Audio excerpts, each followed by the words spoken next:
When the chromosome lose their individuality, chromosome अपने structure को loss कर देता है भाई। तो स्ट्रक्चर को लॉस कब करेगा? जब वह डीकंडेंस हो जाएगा। यानी देखिए, क्रोमेटीन का क्रोमोसोम में कन्वर्जन होना, इसे अपन कहते हैं एंटेंगल का अनटेंगल हो जाना। और अब ये धीरे धीरे जब क्रोमोसोम बन जाएगा तो कंडेंसेशन और हो जाएगा, ये मेटाफेज में होगा। इसी से हम अपन इसकी स्टडी कर पाएंगे। अब यहां पर क्या बोल रहा है भाई, अपना क्रोमोसोम क्रोमोसोम नहीं रहा, अपनी इंडिविजुअलिटी को लॉस कर देगा। तो ये ऐसा कब होगा? जब इसका डीकंडेंसेशन होगा। डीकंडेंसेशन किसमें होता है? टीलोफेज में होता है। पर टीलोफेज 1 अभी अपने देखो क्वेश्चन रीड किया, टीलोफेज 1 में तो वो एक्सट्रीमली एक्सटेंड हो ही नहीं रहा है, तो उसमें इंडिविजुअली प्रॉपर्ली लॉस नहीं किए। पर अपन अभी वापस चलते हैं क्वेश्चन में।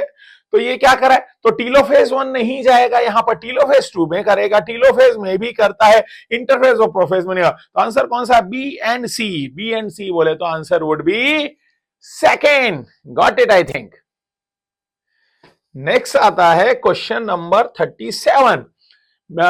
Based on the life span which phase is longer? देखिए, लॉन्गर सबसे पहले तो अपन को मालूम प्रोफेज 1 लॉन्गर होता है प्रोफेज 2 से, क्योंकि प्रोफेज 1 में तो होता है leptotene, zygotene, pachytene, diplotene and diakinesis, तो लंबा होता है। तो प्रोफेज 1 इज लॉन्गर, तो prophase 1 is longer, prophase 1 is longer, सब में ही है। तो ये तो भाई चारों ही सही जा रहे हैं। और दूसरा क्या होता है? टीलोफेज 1 में बोला कि ज्यादा एक्सटेंड नहीं होता है, अभी अपन ने पढ़ा था ना भाई। तो लेक्स सेक्शन है, उसमें टाइम कम लगता है। तो टीलोफेज T1 जो होता है वो शॉर्ट होता है, T2 जो होगा वह ज्यादा लॉन्ग हुआ। तो T2 इज ग्रेटर देन वाला 1, T2 इज ग्रेटर, यानी पहला देखिए थर्ड जाने की पॉसिबिलिटी है और 1 जाने की कोई पॉसिबिलिटी है।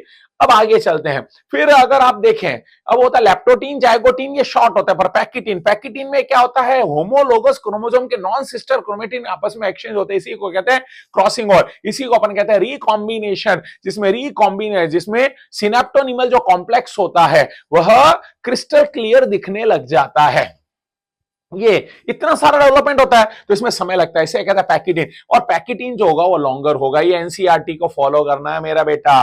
डिप्लोटीन डिक्टियोटीन से तो होते हैं। डिक्टियोटीन जो लॉन्ग हो जाता है ना, डिप्लोटीन जो क्यू साइट ऑफ वर्टिब्रेट और सम वर्टिब्रेट में ऐसा होता है। तो जैसे फीमेल में ऐसा होता है 1 से लेकर प्यूबर्टी 1 ईयर की होती है फीमेल जब बर्थ के समय, और लॉन्गेस्ट चल रही होती 12 साल तक। तो ऐसे डिप्लोटीन को अपन कहते हैं डिक्टियोटीन। तो डिप्लो, ये भी स्टेटमेंट रॉन्ग हो गया है। तो बेस्ट ऑप्शन क्या जा रहा है? Pachytene is longer than the zygotene, T2 is longer than the T1 and P1 is longer than the P2। So answer would be 3। Is it clear? Next question में move करते हैं। Question number आ रहा है 38। 38 क्या कह रहा है? Some haploid cell in the higher plant. Higher plant का मतलब क्या होता है? जनरली जिम्नोस्पर्म और एंजियोस्पर्म आ रहे हैं।